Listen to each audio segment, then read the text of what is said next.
Episode opening സീനിൽ Boruto അവനിപ്പോൾ final എക്സാമിൽ പങ്കെടുക്കാനായി ഡ്രസ്സിംഗ് റൂമിലേക്ക് വരികയാണ്. ഉടനെ ഷിക്കട പറയും, നീയാണ് ഞങ്ങളുടെ അഭിമാനം, ഒരു കാരണവശാലും നീ ഈ ബാറ്റിൽ തോക്കാൻ പാടില്ല. അതിനവൻ പറയും, ഇല്ല, ഈ ബാറ്റിൽ ഞാൻ തന്നെ ജയിക്കുമെന്ന് പറഞ്ഞ് മത്സരിക്കാനായി ഗ്രൗണ്ടിലേക്ക് വരും. ഉടനെ മെറ്റല്ലി, ഇതാണ് അവസാനത്തെ മത്സരം, ഷിങ്കി, ആരടാ, ബൊറൂട്ടോ, അവര് 3 പേരും ഇപ്പൊ ഏറ്റുമുട്ടാൻ പോവാണെന്ന് വിളിച്ചു പറയും.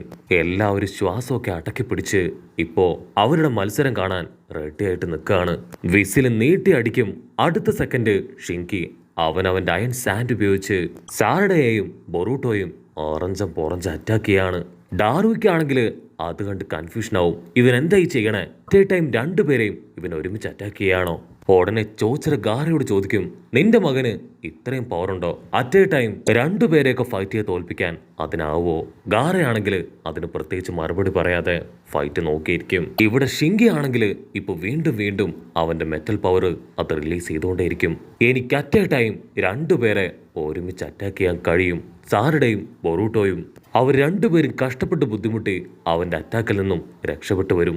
സാരഡ പറയും, ബൊറൂട്ടോ അവന് ഭയങ്കര പവറാണ്, സോ നമ്മൾ 2 പേരും കമ്പൈൻ ആയിട്ട് വേണം അവനെ നേരിടാൻ. ഉടനെ ബൊറൂട്ടോ ആണെങ്കിൽ അതിന് ഡബിൾ ഓക്കെയാണ്. ഇവനാണ് മീറ്റ്സിയെ തോൽപ്പിച്ചവൻ.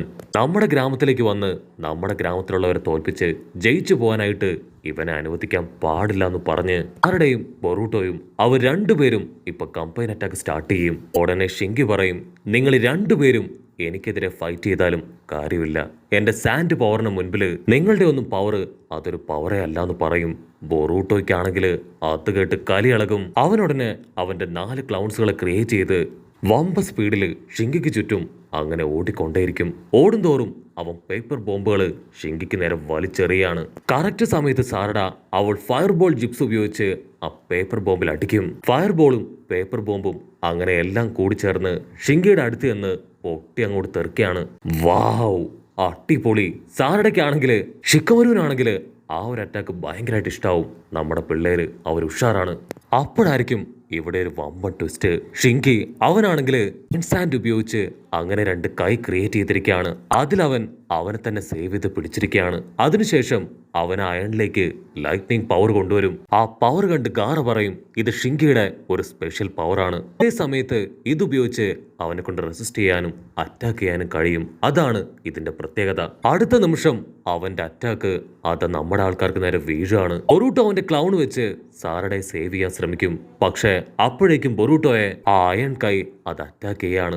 സാരഡ ആണെങ്കിൽ അവളുടെ ശരീരം കണ്ണൊക്കെ ഓപ്പൺ ചെയ്ത് എന്തെങ്കിലും ചെയ്യാൻ ശ്രമിക്കുമ്പോഴേക്കും ആ ഷിങ്കി അവൻ അവളെ പിടിച്ചു വലിച്ച് ഇപ്പൊ അറഞ്ചം പുറഞ്ചം തല്ലാൻ തുടങ്ങും. അടുത്ത നിമിഷം അതേ കൈ ചുരുട്ടി അവൻ സാരഡയെയും ദൂരേക്ക് ഇടിക്കും. ഇടിച്ച് ദൂരേക്ക് തെറിപ്പിക്കും. അവളുടെ ഫ്രണ്ട്സിനാണെങ്കിൽ അത് കാണുമ്പോൾ ഒത്തിരി പേടിയാവും. പക്ഷെ ക്ലാസ് റെപ്പ് പറയും, ഇരിക്കേണ്ട ആവശ്യമില്ല, സാരഡ അവൾ ഇതിലൊന്നും തോറ്റു പിന്നോട്ട് പോവില്ല.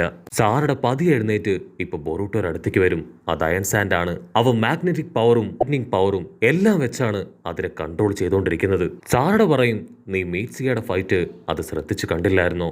അവന് ലൈറ്റ്നിങ് ഫോഴ്സ് ഉപയോഗിച്ച് ഇവൻ അറ്റാക്ക് ചെയ്തിരുന്നു. പക്ഷേ അവന്റെ സാൻഡിന് കാര്യമായിട്ടൊന്നും സംഭവിച്ചില്ല. അങ്ങനെ അവർ 2 പേരും ഇപ്പൊ കാര്യമായിട്ട് എന്തൊക്കെയോ പ്ലാൻ ചെയ്യും. അതിനുശേഷം നറൂട്ടോ അവന്റെ ക്ലൗൺസിനെ ക്രിയേറ്റ് ചെയ്ത് കയ്യിൽ ശരീരം എടുക്കും. അതിലേക്ക് ലൈറ്റ്നിങ് പവർ അതങ്ങനെ ആഡ് ചെയ്യാണ്. ആ സമയത്ത് സാരഡ അവള് വലിയൊരു ഫയർ ബോള് അത് ക്രിയേറ്റ് ചെയ്യും. ബൊറൂട്ടോയുടെ ഷുരീങ്കൻ അതാ ഫയർ ബോളിൽ കൊണ്ട് വമ്പ ഫോഴ്സില് ലൈറ്റ്നിങ്ങും ഫയറും ഷുരീങ്കനും എല്ലാം തന്നെ ഷിങ്കിക്ക് നേരെ പറന്നു വരാണ്. പക്ഷെ എന്താ, ഷിങ്കി അവന്റെ ഒറ്റ കൈകൊണ്ട് ആ ഒരു പവർ മുഴുവൻ അബ്സോർബ് ചെയ്തെടുക്കും. അവനാണെങ്കിൽ നമ്മുടെ ആൾക്കാരുടെ നിസ്സഹായ അവസ്ഥ കണ്ട് ചിരി വരും. ഇതൊന്നും എന്റെ മുൻപിൽ ഫലിക്കില്ല. നമ്മുടെ ആൾക്കാർ എന്തെങ്കിലും ചെയ്യുന്നതിന് മുൻപ് തന്നെ അവന്റെ കൈകൾ ഉപയോഗിച്ച് സാരഡയെയും ബൊറൂട്ടോയെയും അവന്റെ കയ്യിൽ ലോക്ക് ചെയ്ത് പിടിക്കും. ഇവിടെ ഹൊക്കാഗമാർക്കാണെങ്കിൽ ഭയങ്കര സന്തോഷം. ഒറ്റ ഒരു നിഞ്ച സ്റ്റുഡന്റ് അവനിപ്പോ 2 പേരെ ഈസി ആയിട്ട് ലോക്ക് ചെയ്ത് അറ്റാക്ക് ചെയ്ത് ഹോൾഡ് ചെയ്ത് പിടിച്ചിരിക്കുകയാണ്. തീർച്ചയായിട്ടും ഈ ഒരു ചുനിൻ എക്സാം അത് സാൻഡ് വില്ലേജ് തന്നെ കൊണ്ടുപോകുന്നു പറഞ്ഞ് അവർ ഉറപ്പിച്ചു നിൽക്കും. ഷിങ്കി ആണെങ്കിൽ ഇപ്പൊ ബൊറൂട്ടോട് പറയും, എന്റെ പപ്പയ്ക്ക് നിങ്ങളുടെ വില്ലേജിനെ കുറിച്ച് 100 നാവാണ്. നീ ആ ഹൊക്കാഗയുടെ മകനല്ലേ? നിന്നെ തന്നെ തോൽപ്പിച്ച് എനിക്ക് നിങ്ങളുടെ വില്ലേജ് ഒരു ബിഗ് സീറോ ആണെന്ന് കാണിച്ചു കൊടുക്കണം. നിങ്ങളൊന്നും ഞങ്ങളുടെ മുൻപിൽ ഒന്നുമല്ല എന്ന് എനിക്ക് തെളിയിക്കണം. ബൊറൂട്ടോയ്ക്കാണെങ്കിൽ ഇപ്പൊ വേറെ വഴിയില്ല. അവന്റെ കൈ ഉയർത്തി ആ സയന്റിഫിക് നിഞ്ച ടൂള് അതിപ്പോ ഉപയോഗിക്കാനായിട്ട് റെഡിയാവും. ദൂരത്തുനിന്നായിട്ട് കട്ടാസ്കി ഡോക്ടർ ആളും ഇപ്പോ ബൊറൂട്ടോ ആ ഒരു ടൂൾ യൂസ് ചെയ്യുന്നത് കാണാനായി കൊതിച്ചു നിൽക്കുകയാണ്. ബൊറൂട്ടോ ആണെങ്കിൽ ലൈറ്റ്നിങ് പവർ എടുക്കും. സാറഡ അവള് ഫയർ ബോൾ ഉപയോഗിക്കും. ആ 2 അറ്റാക്കും കൈകളിൽ പതിച്ച് അവർ രണ്ടുപേരും കൈവിട്ട് താഴെ വീഴും. സാറഡയ്ക്കാണെങ്കിൽ ഒരുപാട് ഫൈറ്റ് ചെയ്തുകൊണ്ട് തന്നെ ഇപ്പൊ പവറില്ല. ബൊറൂട്ടോ ആണെങ്കിൽ ആ ഡിവൈസ് യൂസ് ചെയ്യാൻ ശ്രമിക്കുമ്പോഴായിരിക്കും ഷിങ്കയെ കാണുക. അവൻ 2 വലിയ ചിറകൊക്കെ വിരിച്ച് അവന്റെ ഫൈനൽ മൂവ് അത് നടത്താനായി തയ്യാറായി കഴിഞ്ഞു. അവൻ അവന്റെ 2 ചിറകുകളും അതങ്ങനെ വീശി അടിക്കുകയാണ്. ചിറകുകൾക്കിടയിലുള്ള ആ സാൻഡ് തൂവല് അതൊരു ഷാർപ്പ് വെപ്പനാക്കി മാറ്റി സാറഡയ്ക്ക് നേരെ അങ്ങനെ തെറിപ്പിച്ചു വിടും. സാറഡ കഷ്ടപ്പെട്ട് ബുദ്ധിമുട്ടി ഓരോ ഭാഗത്തേക്ക് ഓടുമെങ്കിലും ആ ഷാർപ്പായിട്ടുള്ള ഫെദേഴ്സ് അതിപ്പോ അവളുടെ ബോഡിയിലൂടെ അങ്ങനെ കയറി ഇറങ്ങും. ചോര തുളുമ്പി ദേഹവാസകലം വരിഞ്ഞു മുറുകുന്ന വേദനയിൽ അവൾ നിലവിളിക്കും.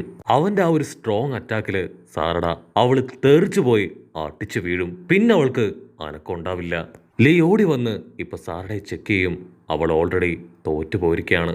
ഇനി അവശേഷിക്കുന്നത് ബൊറൂട്ടോയും ഷിങ്കിയുമാണ്. അവർ രണ്ടുപേരും ഇപ്പൊ ഫൈറ്റിനായി തയ്യാറായി കഴിഞ്ഞു. ഷിങ്കി പറയും, നിങ്ങളുടെ ഗ്രാമത്തെ പ്രൊട്ടക്ട് ചെയ്യുന്നത് ലോർഡ് 7 മാത്രമാണ്. ബാക്കി ആർക്കും പ്രത്യേകിച്ച് യാതൊരു കഴിവോ ഗുണങ്ങളോ ഒന്നുമില്ല. നിന്നെ ഈ ബാറ്റിൽ ഞാൻ തോൽപ്പിച്ച് അത് ഞാൻ ഈ ലോകത്തിന് കാണിച്ചു കൊടുക്കുമെന്ന് അവൻ പറയും. ബൊറൂട്ടോ പതിയെ പതിയെ ഇപ്പോ ബൊറൂട്ടോ സ്ട്രീമും അതിന്റെ മേലെ ലൈറ്റ്നിങ് പവറൊക്കെ അപ്ലൈ ചെയ്യാൻ തുടങ്ങും. ഷിങ്കി ആണെങ്കിൽ അത് കണ്ട് അവന്റെ അയൺ സാൻഡ് അതൊരു കൂർത്ത വെപ്പനാക്കി ബൊറൂട്ടോയ്ക്ക് നേരെ അയക്കും. ബൊറൂട്ടോ ആണെങ്കിൽ അവന്റെ പവർ വെച്ച് ഇപ്പൊ അയൺ സാൻഡ് അത് കുറേശ്ശെ അങ്ങനെ ബ്രേക്ക് ആക്കുകയാണ്. കട്ട് ചെയ്ത ബൊറൂട്ടോ അവന്റെ ഫ്രണ്ട്സ് അവന്റെ പാരന്റ്സ് എന്നിങ്ങനെ എല്ലാവരും അവനെ വിഷ് ചെയ്ത് വിട്ടതും അവർ ബൊറൂട്ടോയുടെ മേലെ വെച്ച പ്രതീക്ഷയും അതെല്ലാം തന്നെ ഒന്നൊന്നായിട്ട് ആലോചിക്കുകയാണ്. ബൊറൂട്ടോ ആണെങ്കിൽ ഷിക്കടയ്ക്ക് കൊടുത്ത പ്രോമിസൊക്കെ ഓർത്ത് വീണ്ടും വീണ്ടും അവന്റെ ഫോഴ്സ് ആ റാഡിലേക്ക് കൊണ്ടുപോകും. പക്ഷെ അപ്പോഴായിരിക്കും അവനൊരു കാര്യം തിരിച്ചറിയുക, അവന്റെ പവർ അത് കുറേയാണ്. അപ്പോൾ കൊനഹുമാര് പറഞ്ഞ കാര്യം അവൻ ഓർമ്മ വരും. നിനക്കിപ്പോ പവർ കുറവാണ്, ഒരുപാട് ട്രെയിനിങ്ങും പ്രാക്ടീസൊക്കെ എടുത്ത് നീ നിന്റെ എബിലിറ്റി അത് കൂട്ടണം. അതിനുശേഷം ബൊറൂട്ടോ അവൻ നറൂട്ടോയെ കുറിച്ച് ആലോചിക്കും.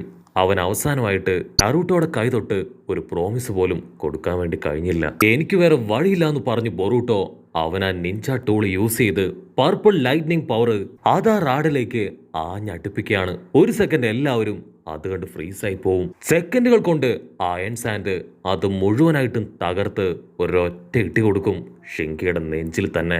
ആ ഒരു ഇടിയില് അവന്റെ അയൺ സാൻഡ് മുഴുവനായിട്ടും നശിച്ച് അവൻ തോറ്റ് താഴെ വീഴും. റോക്ക്ലി വിളിച്ചു പറയും, ബൊറൂട്ടോ ഉസുമാക്കി അവനാണ് ഈ ചൊനിയൻ എക്സാമിലെ ചാമ്പ്യൻ. അത് കേൾക്കേണ്ട താമസം ലീഫ് വില്ലേജും ബാക്കിയുള്ള വില്ലേജിലെയും എല്ലാ ആൾക്കാരും എഴുന്നേറ്റ് നിന്ന് കൈയടിക്കാനായിട്ട് തുടങ്ങും. ഇവാബെ ടീം, ഷിക്കഡ ടീം, ഹേമാരി അങ്ങനെ എല്ലാവരും ഇപ്പൊ ബൊറൂട്ടോയുടെ വിജയം അത് ആഘോഷിക്കുകയാണ്. ബൊറൂട്ടോ ആണെങ്കിൽ കൈയൊക്കെ വീശി കാണിക്കും. പക്ഷെ നറൂട്ടോ അവൻ ഒരുപാട് സാഡായി തല കുനിച്ച് അവിടെ നിന്ന് നടന്നു പോവാണ്. നറൂട്ടോ സ്ട്രെയിറ്റ് ആയിട്ട് ഇപ്പൊ ബൊറൂട്ടോയുടെ അടുത്തേക്ക് വരും. ബൊറൂട്ടോ അവന്റെ കൈ നീട്ടി തംസ പഠിക്കാൻ നോക്കുകയാണ്. അതിന് നറൂട്ടോ അവന്റെ കൈ പിടിച്ച് വലിച്ച് ആ നിഞ്ച ടൂള് ഇപ്പൊ എല്ലാവർക്കും മുൻപിൽ കാണിച്ചു കൊടുക്കും.